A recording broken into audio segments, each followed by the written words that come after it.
নবী বলছে সুবহানাল্লাহ 100 বার পড়লে, কথাটা বোঝেন, 100 বার কেউ সুবহানাল্লাহ পড়লে 100 নবী বংশের গোলাম আজাদ করার সওয়াব। আলহামদুলিল্লাহ 100 বার পড়লে আল্লাহর নবী বলেন 100 ঘোড়া আল্লাহর রাস্তায় যুদ্ধের জন্য দান করার সওয়াব। 100 বার আল্লাহু আকবার পড়লে আল্লাহর নবী বলেন 100 উট হজ্জের মধ্যে আল্লাহর রাস্তায় কোরবানি করার সওয়াব। কয়টার সওয়াব কইলাম? সুবহানাল্লাহ, আলহামদুলিল্লাহ, আল্লাহু আকবার।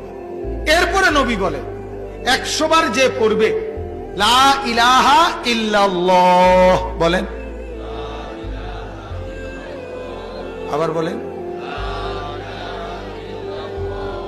লা ইলাহা ইল্লাল্লাহ, লা ইলাহা ইল্লাল্লাহ, লা ইলাহা ইল্লাল্লাহ।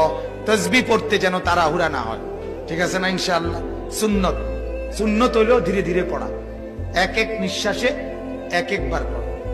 সুবহানাল্লাহ, সুবহানাল্লাহ, সুবহানাল্লাহ, সুবহানাল্লাহ, সুবহানাল্লাহ, সুবহানাল্লাহ, সুবহানাল্লাহ, আলহামদুলিল্লাহ, আল্লাহু আকবার। কয় আসেনি মানে না হলে না দেখছি, না থাকলে কি আপনি শান্তির দেশের থেকে